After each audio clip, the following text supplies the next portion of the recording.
Hi there, my name is Mr. Tlou Matato. I am a lecturer at Gert Sibande TVET College, and I'm going to be dealing with entrepreneurship and business management and I'm going to be dealing with the very first chapter of that particular subject. Welcome once again to the most exciting subject, entrepreneurship.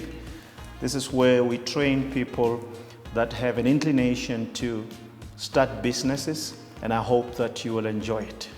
Now, the first thing that we're going to start with is the definition of entrepreneurship. What is entrepreneurship? And I have a definition here. It can be described as the ability to identify opportunities and the willingness to take risks by making use of the production factors. And as you know, production factors, we're talking about labor, capital, land, and the entrepreneur with the aim of making profit. There are a few key words there that I want to highlight. One of them is identify. If you're going to be an entrepreneur or if you're going to master entrepreneurship, you have to understand that it is all about identifying opportunities. And in an advanced program of entrepreneurship, sometimes it will identify opportunities as problems. So in entrepreneurship, we believe that if you cannot be able to identify the problem in the market and really solve that program for consumers or for customers, you're not really in business. But the second thing that I want you to see, according to, based on this definition, is taking risks. Entrepreneurs are risk takers. They are not people that are looking for security, job security. They are looking for, risks that they can take. As you know, the higher the risk, the higher the rewards. But then the last part that I want you to understand is the production factors: labor, capital, land, and the entrepreneur himself or herself. So what we are saying here is that you identify opportunities, make use of the production factors to be able to deliver a product that will solve that particular problem or that will meet that particular opportunity that is there in the market. But then again, let's just deal with the role of the entrepreneur. And I'm going to take you through five, factors or five, things that pertains to what is the role of an entrepreneur. First and foremost, as we said, the definition is very much self-explanatory. It's identify the need. As an entrepreneur, the first thing that you do is identify the needs. There's thousands of needs in the market in the world that are not met. There are thousands of problems that are supposed to be solved in the market, and that's what the entrepreneur does. The entrepreneur identifies the needs. Number two, the entrepreneur harnesses the powers or the factors of production. And so you will take those factors of production and see how you can combine them to come up with a product or a service. But number three, they satisfy needs to customers. Customers have needs. They have to come up with whatever it is that they come up with. That particular product has to make sure that it satisfies the needs of customers. But then again, one of the things that the entrepreneurs do is that they will take calculated risks.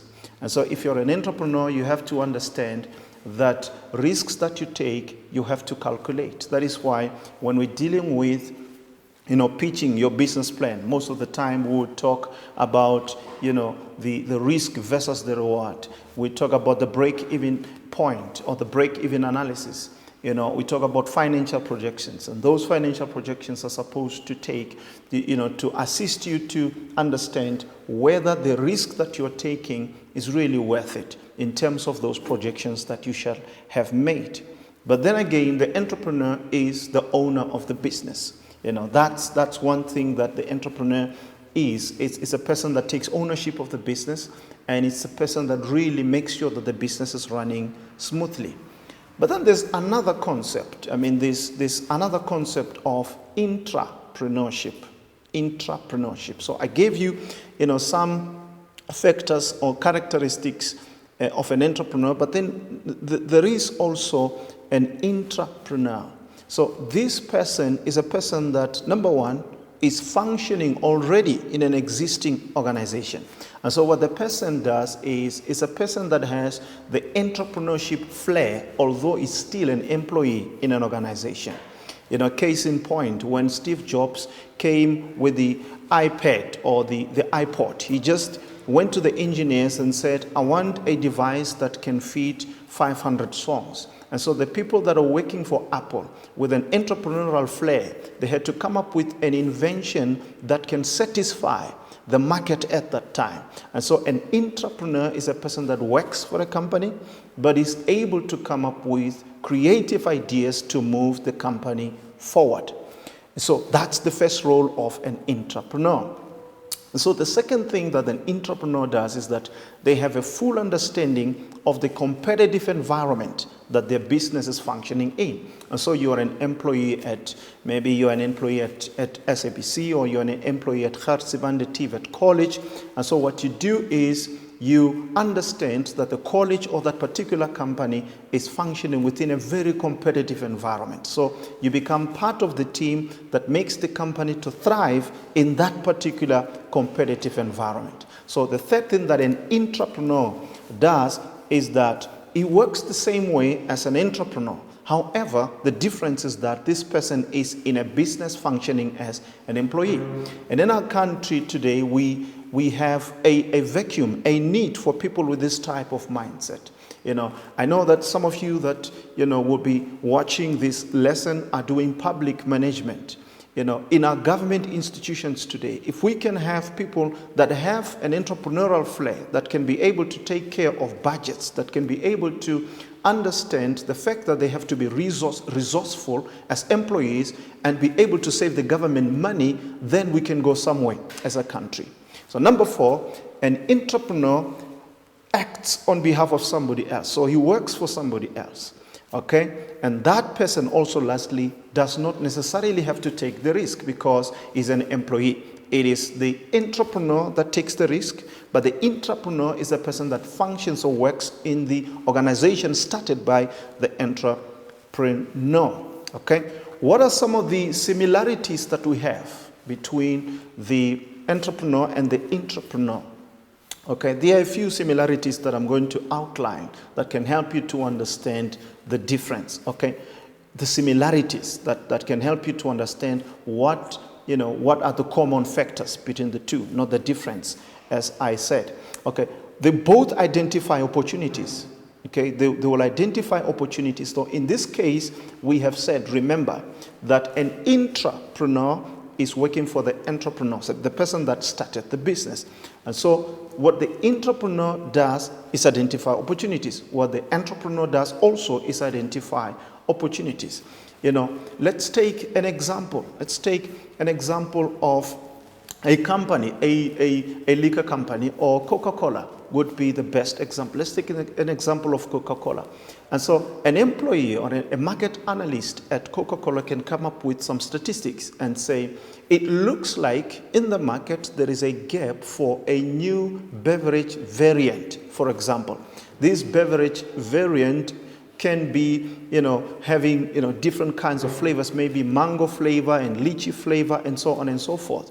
And so that employee is functioning within Coca-Cola with an entrepreneurial flair, is able to identify opportunities in the market, share those opportunities with the employers, and they can be able to take advantage of those opportunities by developing a product that meets the needs of the customers in that particular market. Likewise, the entrepreneur does the same thing. He owns the business, identifies opportunities, but the intrapreneur also does the same thing. That's why I said they are similarities. Okay? They both take risks. And so what happens is that you will find that you are an intrapreneur. For instance, you're given a budget in an organization. I was once in a situation where I was working for a company and I was given a budget to do a product launch, for instance. I used to work for a liquor company where I would be given an opportunity to facilitate a product launch. So what happens is that I'm given a budget and I can book, people that can come and do performances. So I have to calculate the return on investment.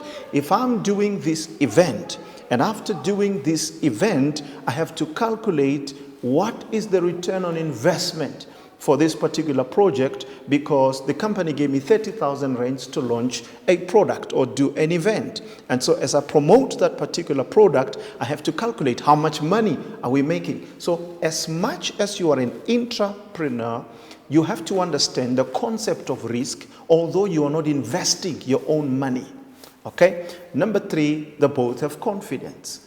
If you're functioning in an organization as an intrapreneur, you have to have the confidence that whatever project you initiate is going to succeed. And also likewise, an entrepreneur has the same level of confidence. Okay?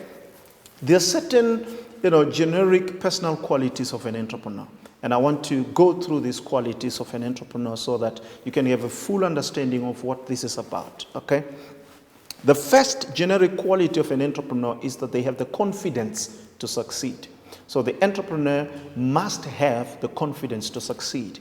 The reason being, the journey of entrepreneurship can be very harsh, and it can be very, very, it requires somebody that is built to sustain the momentum in that particular field. And so you have to have confidence. And what is confidence? Confidence is a product of knowledge. If you don't gather knowledge about the particular field, you're never going to have confidence. Okay? And confidence will breed, boldness. Entrepreneurs are bold people. So you have to have the confidence to succeed as an entrepreneur. Number 2, although this may sound repetitive, it's important, it's a quality of an entrepreneur. An entrepreneur is a risk taker. Okay? They have the ability to take risks, although they do calculate. There are different kinds of entrepreneurs. There are some entrepreneurs like Richard Branson. You see, other entrepreneurs will calculate and say, okay, let me take a calculated risk. But people like Richard Branson, they follow gut feel.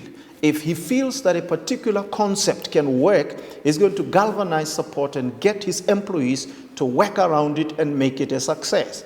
And there are many, many examples of such projects, which we may not have enough time to give examples of. Okay?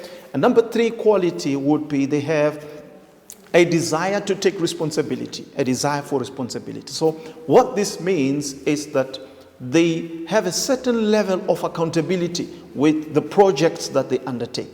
Meaning that as they launch their businesses, they want to be fully accountable for every cent. They want to be fully accountable for every project. They want to be fully accountable for every activity that takes place within their organization.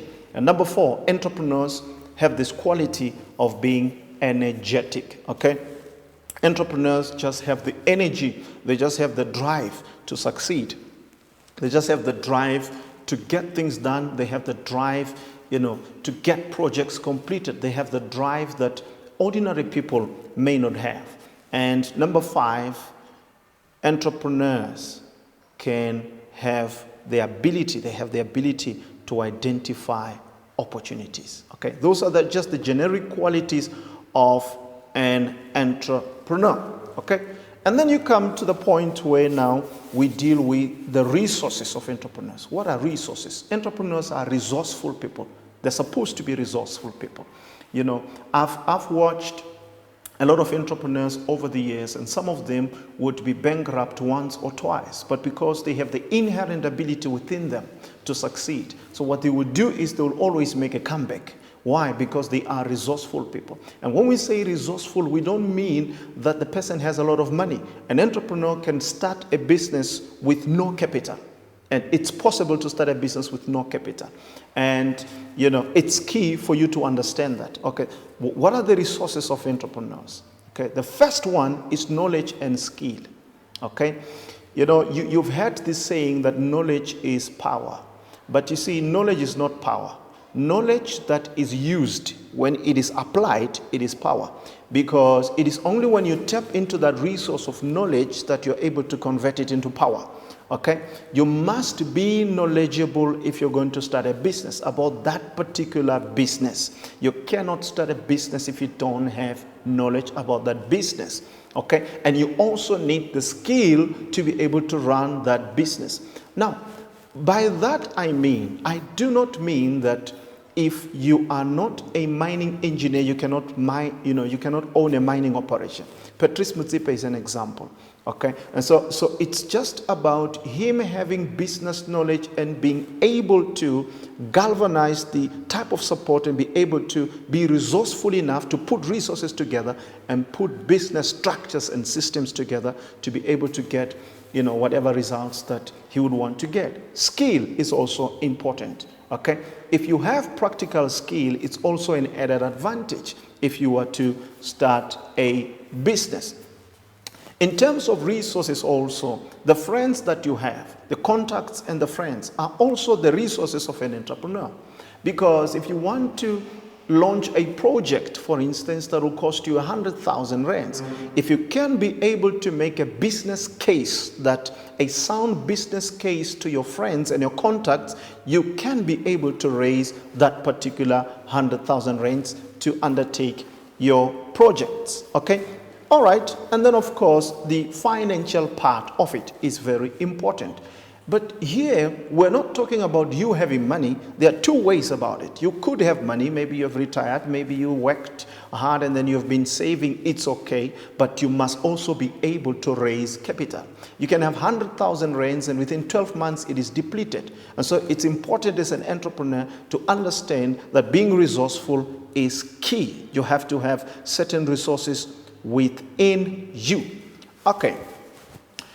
To a certain extent as an entrepreneur, you have to be able to do a self-analysis. In organizational design, we could talk about an analysis of the business and how the business, what opportunities and threats are there in the market for that particular business. But you must also as an entrepreneur be able to do a thorough SWOT analysis, both of your small business and also a self-analysis of yourself. And so that is why we come up with the concept of strengths, weaknesses, opportunities, and threats. That is key. You've got to be able to identify that as an entrepreneur.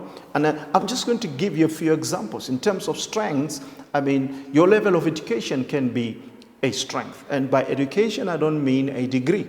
A degree is important. However, studies have shown that a lot of entrepreneurs have not even gotten through their second degree. So what does that mean? It means they're able to build a knowledge base and get themselves educated in that particular type of business that they want to be in. Okay? So the level of education that you have is a strength. Skills that you have is a strength, is your strength. Financial support that you might have is a strength. Okay? But what about a weakness in terms of entrepreneurship? Okay, there are certain areas in your life, there are certain areas in your own qualities that you're supposed to have. You find that maybe you're not adequate, you're inadequate, there are inadequacies in certain areas of your life, your knowledge base, in your skills. That can also be a weakness. Also, if you're already running a business and you are doing a SWOT analysis and you are checking, you're not necessarily breaking even as a business, and when you do a thorough analysis, you realize that in your business, maybe you're running a tech shop in the township. In your business, customers are not necessarily satisfied. There is a weakness there of not satisfying customers. There's a weakness there of not giving people quality. I watch a lot of food joints, especially in the township. You go to a person's food joint, you eat today, the food is nice. You go tomorrow, the food is not the same. And so there's a problem of standardization there. Lack of standardization is also a weakness in business. If you cannot be able to standardize, that becomes a weakness. But guess what? If you can be able to standardize, it becomes a strength in your business. So you're able to, you're able to develop your business in such a way that you have more strengths than weaknesses. But weaknesses will always be there. It could also be that the employees are not well trained in customer care. That could also be a weakness. But then what about opportunities? Opportunities are there. They just present themselves in the market. There are people that can identify opportunities everywhere. When Saul Kesner would just look at the mountains around us, if he was still alive, would look at the mountains around us and say, look, I see a resort here, and build a resort. But many people may be seeing mountains that are not important, okay? Opportunities are key. It's important for you to be able to identify opportunities. Lastly, we have threats in entrepreneurship. And you ever heard of this situation where CEOs are meeting with government, or they are putting their proposals forward with government in terms of policy, because policy affects investment, affects their businesses. You know, when labor laws change in favor of the employees at the expense of the organizations that they work for, that poses a threat for the business. So an entrepreneur must be able to be that broad and be able to understand what threats are. Okay? And so an entrepreneur is a person that actually, functions within an economy. So you have the economic importance of an entrepreneur. In our country, in many countries of the world, entrepreneurship is the backbone of economic growth and economic development. Okay? But what the entrepreneur must understand is that it's a very important factor in the economy. Okay? You have to understand the economic importance of an entrepreneur in any economic system. So what is the importance of an entrepreneur? The first one is that the entrepreneur is able to combine the factors of production to come up with a product or a service in an economy. Okay? And so by that I mean, you remember that in any economic system, you would have, you'd have the primary sector, you'd have the secondary sector, and you'd have the tertiary sector, for example. Okay? So the primary sector or primary industry would then be, in this case, like here, we are around plantations. So what happens here is that you will find that there is a harvesting of the trees around us. So the harvesting of the trees around us will be the primary industry. Okay? And so, but that particular, timber, the harvesting of that timber is supposed to, be processed into paper, for example. It's timber. So we harvest the trees, and then after harvesting the trees, and we go on and make paper with those, particular, raw materials. But then after developing that paper, which is the secondary industry, we move to the tertiary industry, where we have to now create a model of distribution for us to get that paper into the hands of the relevant people. So that is key. An entrepreneur, his economic importance is that he's able to harness the power of natural resources. And so you can see in Africa, we always keep saying we've got a lot of arable land. We've got a lot of land that we can use to be able to, have food security, solve food security issues, and be able to produce quality farmers that can be able to solve that particular problem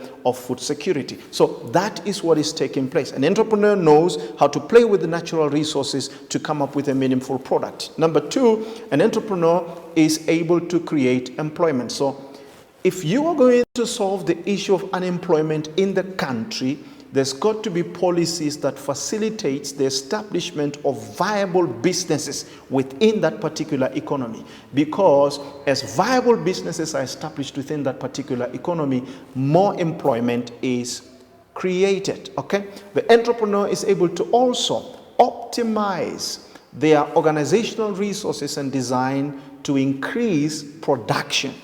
Okay, and so now after COVID-19, there has to be increase in production. A lot of mining houses are getting themselves up to increase production. And of course, only they know how they're going to sell those particular resources, whether it's platinum or gold. Once the world economy opens, production has to increase, because when production increases, then you're able to sell more and you're able to make more profit. Okay. The entrepreneur also, lastly, is able to function in a free market economy or a free market system.